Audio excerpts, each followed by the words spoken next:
राज्यसभा का मेंबर था, एक शब्द भी कहीं नहीं बोला। अब कहता है वोट काटता है। मैं वोट थोड़ी काटने आया हूँ, मैं तो इनकी धान काटने लिए आया। तो राज्यसभा का मेंबर था, एक शब्द भी कहीं नहीं बोला। अब कहता है वोट काटता है। मैं वोट थोड़ी काटने आया हूँ, मैं तो इनकी धान काटने लिए आया। इंडियन नेशनल लोकदल के कुरुक्षेत्र लोकसभा उम्मीदवार अभय चौटाला ने कुरुक्षेत्र में चुनावी कार्यालय का किया उद्घाटन। भाजपा सहित तमाम पार्टियों को लिया आड़े हाथ। इंडियन नेशनल लोकदल पार्टी ने आज कुरुक्षेत्र लोकसभा चुनावी कार्यालय खोल दिया है। खुद लोकसभा उम्मीदवार चौधरी अभय सिंह चौटाला ने कार्यालय का उद्घाटन किया। कार्यालय उद्घाटन कार्यक्रम में उनके साथ युवा नेता अर्जुन चौटाला, पूर्व विधायक शेर सिंह बरशामी, पार्टी उपाध्यक्ष अशोक भारती, रादौर विधानसभा से पूर्व विधायक शेठ सिंह राणा, जिलाध्यक्ष बूटा सिंह व महिला जिलाध्यक्ष तनुजा के साथ साथ पार्टी के कई बड़े नेता और पदाधिकारी मौजूद रहे।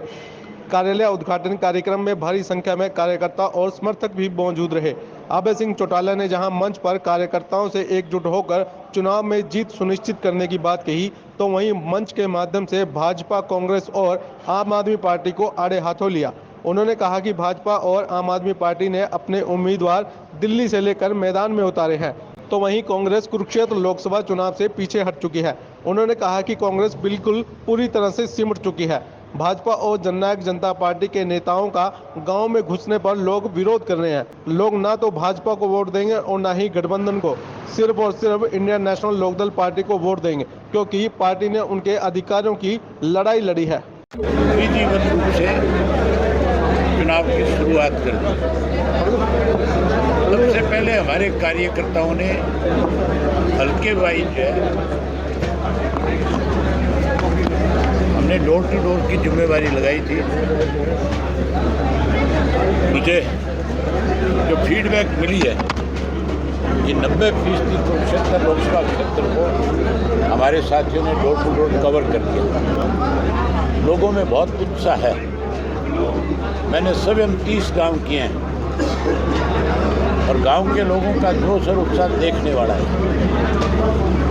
बहुत बड़ा बदलाव आएगा। लाखों वोटों से Indian National Lok Dal party Kurukshetra से चुनाव जीतेगी। मेरे सामने चुनाव लड़ने वाले जो लोग हैं उनका कुरुक्षेत्र से कोई रिश्ता नहीं है।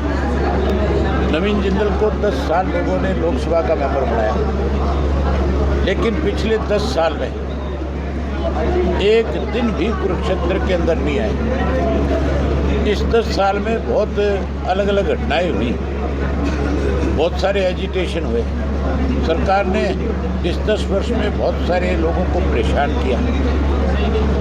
अगर कोई राजनीतिक व्यक्ति होता है जिसको लोगों ने भरोसा दिया हो, जिसको जिताया हो, तो उसकी जिम्मेवारी बनती है कि जब भी कोई इस तरह की विपत्ति आए तो उसमें उनके साथ आकर के खड़ा हो। लेकिन ये नहीं आया। इसको ये लोगों को भूल गया, लोग अब इसको भूल गए। दूसरा जो कैंडिडेट है वो तो कुरुक्षेत्र में किसी को जानता भी नहीं। आप पत्रकार साथी कुरुक्षेत्र के रहने वाले हैं। आपने मुझे कुरुक्षेत्र में कितनी बार देखा है। मैं आपको जाति तौर पे जानता हूँ, आप मुझे जानते हैं। सुशील गुप्ता जब कुरुक्षेत्र आया था तो मेरे ख्याल आप में से भी कुछ साथियों ने सोचा होगा कौन आ गया ये। सोचा कि नहीं सोचा था? जिस आदमी को आप नहीं जानते उसको आम आदमी कैसे जाने? ऐसा आप पार्टी ने यहाँ पे क्या किया है? कौन सा आंदोलन लड़ा है? कौन सी लोगों की लड़ाई लड़ी है? सिवाय अखबारों में स्टेटमेंट देने के ये पार्टी कहीं नहीं है। और जिसने हमारा SYL का पानी रोक लिया, जो कहते हैं एक बूंद पानी नहीं देंगे पंजाब के लोग, तो फिर हम वोट एक भी नहीं देंगे। वोट कैसे ले लेंगे हमारे से? ये लोगों का फैसला है। आप पार्टी का भी कहीं पैर जम नहीं पाएगी। कांग्रेस का मतदाता भी मुझे भरोसा है कि मुझे अपना वोट देने का काम करेगा, क्योंकि मैं प्रदेश के लोगों के लिए लड़ा हूँ। मैं कोई पार्टी विशेष के लिए नहीं। मैंने किसानों की लड़ाई लड़ी है, मैंने गरीब आदमी की लड़ाई लड़ी है, मैंने कमज़ोर आदमी की लड़ाई लड़ी है। मैंने विधानसभा में सबकी बात उठाई है, किसी एक की नहीं। मैंने हर वर्ग के लोगों के लिए काम किया है। इसलिए सब लोग मेरे साथ राजनीति से बहुत ऊपर उठ करके लगे और अकेले मेरे साथ यहाँ नहीं, पूरे प्रदेश में। जब 4 तारीख को रिजल्ट आएगा, बहुत चौंकाने वाले नतीजे होंगे, तब आप कहोगे कि अब इंडियन नेशनल लोकदल पार्टी के लिए रास्ता साफ हो गया। आने वाली सरकार इंडियन नेशनल लोकदल पार्टी की बनेगी। व्यापारियों को आज राजनीति में उतार रहे हैं, व्यापारियों को आज राजनीति में उतार रहे हैं, इसके बारे में व्यापारियों को आज, हाँ, जितने भी व्यापारी हैं उनको राजनीति में उतारा है। पैसे के बलबूते पे चुनाव जीतने के प्रयास हैं भाजपा के, कांग्रेस के, दोनों। अब जमाना लद गया, पैसों से चुनाव नहीं जीत सकता, लोगों का दिल जीत करके चुनाव जीत सकता। 60,000 वोट 6 लाख की बात हो रही है, 60,000 वोट वाली 6 लाख की बात कर रहे हैं। मैं इसलिए ये बात कहता हूँ कि जिनके 60,000 वोट हैं वो ये कहते हैं कि मैं वोट काटने के लिए आया। जट सिख और जाट का 6 लाख वोट है और जिसके साथ सबसे ज़्यादा ज्यादती हुई है, उसके बीच में जाकर के कोई ये कहे कि उनकी कौम का व्यक्ति वोट काटने के लिए आया है, वो कैसे सहन करेंगे इस बात को?